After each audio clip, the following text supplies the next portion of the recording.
ನಮಸ್ಕಾರ ಸ್ನೇಹಿತರೆ, ನಾನು ನಿಮ್ಮ ಆಸ್ಟ್ರೋತಾರಿಣಿ ಮಾತಾಡ್ತಾ ಇರೋದು. ಈ ದಿನದ ವಿಶೇಷ ಏನು ಅಂದ್ರೆ ಮೇಷರಾಶಿ ಮೇಷಲಗ್ನ. ಯಾರ್ಯಾರು ಮೇಷರಾಶಿ ಮೇಷಲಗ್ನದವರಿದ್ದೀರೋ ಕೊನೆಯವರೆಗೂ ಈ ವಿಡಿಯೋನ ಸ್ಕಿಪ್ ಮಾಡ್ದಲೆ ನೋಡಿ, ತುಂಬಾ ಉಪಯೋಗಗಳಿದೆ. ಮೇಷರಾಶಿ ಮೇಷಲಗ್ನದವರು ಯಾವುದೇ ದೇವಸ್ಥಾನದಲ್ಲಿ ಕುಂಭಾಭಿಷೇಕ ಆಗ್ತಾ ಇದ್ದಾಗ ದಯವಿಟ್ಟು ಅಲ್ಲಿಗೆ ಹೋಗೋದನ್ನ ಅವಾಯ್ಡ್ ಮಾಡಿ. ಇದರಿಂದ ನಿಮ್ಗೆ ತುಂಬಾ ಒಳ್ಳೇದಾಗುತ್ತೆ. ಹಾಗೆ ನೀವು ಗುರುಗಳಿಗೆ ಮತ್ತೆ ತಂದೆಗೆ ಪಾದವನ್ನ ಮುಟ್ಟಿ ನಮಸ್ಕಾರ ಮಾಡಿ, ಇದರಿಂದ ಕೂಡ ತುಂಬಾ ಒಳ್ಳೇದಾಗತ್ತೆ. ಪ್ರತಿದಿನ ಗುರುಗಳಿಗಾದ್ರೂ ಆಯ್ತು, ಇಲ್ಲ ತಂದೆಗಾದ್ರೂ ಆಯ್ತು, ಯಾರು ನಿಮ್ಗೆ ಸಿಗ್ತಾರೆ ಅವ್ರಿಗೆ ಪಾದವನ್ನ ಮುಟ್ಟಿ ನಮಸ್ಕಾರ ಮಾಡಿ. ಹೆಣ್ಣಾಗಿರ್ಬೋದು ಗಂಡಾಗಿರ್ಬೋದು, ಮೇಷರಾಶಿ ಮೇಷಲಗ್ನದವರಿಗೆ ಹೇಳ್ತಾ ಇರೋದು. ಮಾಡಿದ್ರಿಂದ ಕೂಡ ತುಂಬಾ ಒಳ್ಳೇದಾಗತ್ತೆ.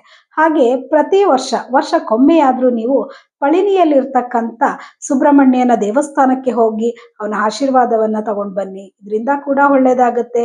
ಹಾಗೆ ನೀವು ಪ್ರತಿ ಮಂಗಳವಾರ ಸುಬ್ರಹ್ಮಣ್ಯನ ಆರಾಧನೆಯನ್ನ ಮಾಡಿ, ಸುಬ್ರಹ್ಮಣ್ಯನ ಗೀತೆಗಳನ್ನ ಕೇಳಿ, ಅಷ್ಟೋತ್ತರ ಕೇಳಿ, ಇಲ್ಲ ಹೇಳೋಕಾದ್ರೆ ಖಂಡಿತವಾಗ್ಲೂ ಹೇಳಿ. ಇದರಿಂದ ಕೂಡ ಒಳ್ಳೇದಾಗತ್ತೆ. ಹಾಗೆ ನೀವು ಜೀವನದಲ್ಲಿ ಅತಿ ಮುಖ್ಯವಾಗಿ ನೋಡಿ, ಇದು ಯಾರಿಗೆ ನೀವು ಅಣ್ಣ ಅಂತೀರಾ, ಇಲ್ಲ ನಿಮ್ಮ ಸ್ವಂತ ಅಣ್ಣ ಇರ್ಬೋದು, ಇಲ್ಲ ಅಕ್ಕಪಕ್ಕ ಯಾರಿಗಾದ್ರೂ ನೀವು ಅಣ್ಣ ಅಂತ ಕರೆದ್ರೆ ಅವರಿಂದ ಖಂಡಿತವಾಗ್ಲೂ ತೊಂದರೆ ಇರುತ್ತೆ. ಆ ತೊಂದರೆನ ನಿವಾರಣೆ ಮಾಡ್ಕೊಳ್ಬೇಕು ಅಂದಾಗ ಏನ್ ಮಾಡ್ಬೇಕು, ಅವ್ರನ್ನ ಇಗ್ನೋರ್ ಮಾಡಿ. ಈಗ ಸಪೋಸ್ ಅವ್ರ ಕಡೆಯಿಂದ ನಿಮಗೆ ತೊಂದರೆ ಆಯ್ತು, ಅದನ್ನ ನೀವು ಇಗ್ನೋರ್ ಮಾಡಿ. ಇದರಿಂದ ಕೂಡ ತುಂಬಾ ಒಳ್ಳೇದಾಗುತ್ತೆ. ನೀವು ಜೀವನದಲ್ಲಿ ತುಂಬಾ ಬೇಗ ಮುಂದೆ ಬರ್ತೀರಾ. ಧನ್ಯವಾದಗಳು.